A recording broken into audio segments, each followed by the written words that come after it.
Tatapan tajam Nirina Zubir terus tertuju kepada mantan asisten rumah tangganya, Riri Kasmita, yang kini jadi tersangka penggelapan tanah. Membalas tatapan Nirina, Riri hanya melempar lirikan. Tak ada permintaan maaf. Padahal, Riri kini ditahan atas dugaan menggelapkan tanah dan bangunan milik mendiang ibunda Nirina.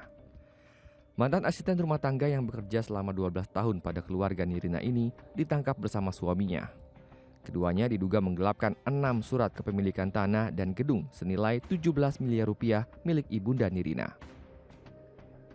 Riri yang disuruh ibunda Nirina mengurus pajak bumi dan bangunan justru memindahtangankan aset itu atas namanya.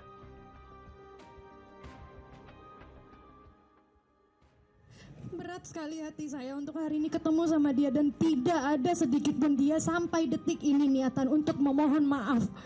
Saya terima kasih sekali Pak, karena saya tahu sekali kenapa saya emosi sekali. Karena saya tahu ibu saya belum pernah sekalipun menikmati hasil dari jerih payahnya Pak. Ibu saya kemana-mana masih naik kereta, masih naik angkot. Tapi beliau-beliau ini yang punya mobil baru,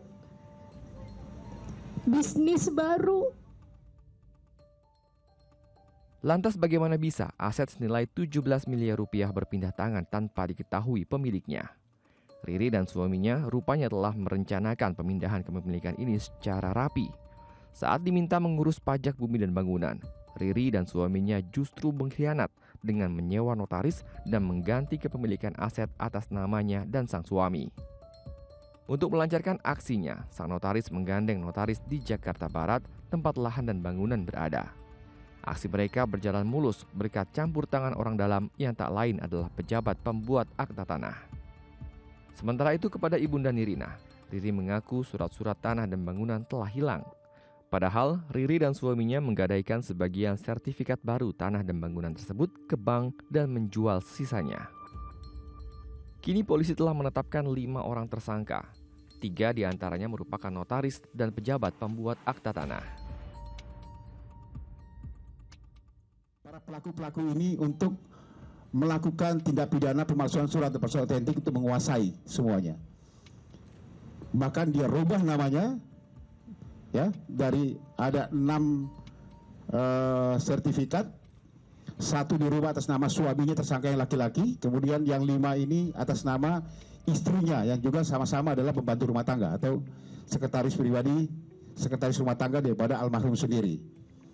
Kemana hasilnya? Ini yang kemudian dia gadaikan lagi, ya, setelah sudah berubah dengan mengajak 1 notaris untuk membantu. Para pelaku ini kemudian berubah sertifikat atas nama kedua orang ini, kemudian digadaikan lagi. Ada yang 1,3 miliar, ada yang 1,5 miliar. Nirina nyatanya bukan satu-satunya korban mafia tanah. Kasusnya menjadi perhatian publik lantaran status Nirina sebagai selebritas. Padahal ada ratusan warga lainnya yang melapor telah menjadi korban mafia tanah.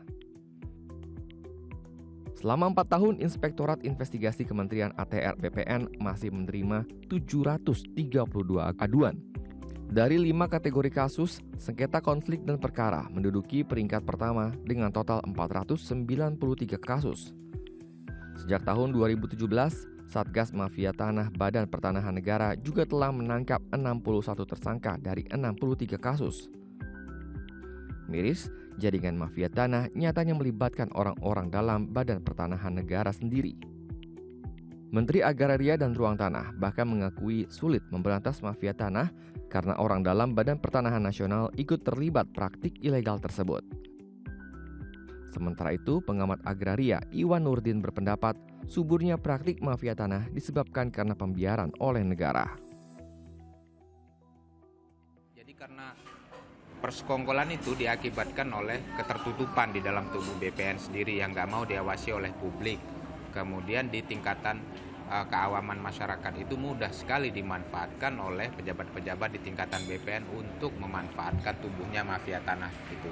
Jadi jawabannya penegakan hukum dan keterbukaan terhadap sistem di dalam BPN itu sendiri. Rendahnya literasi masyarakat terkait tata cara kepemilikan tanah juga menjadi celah mafia tanah menggondol aset orang lain. BPN pun tak menampik hal ini. Tadi mafia tanah itulah sesuatu kekuatan yang luar biasa. Karena dia memiliki kekuatan uang dan kekuatan politik, maka dia bisa menggerakkan orang-orang berwenang.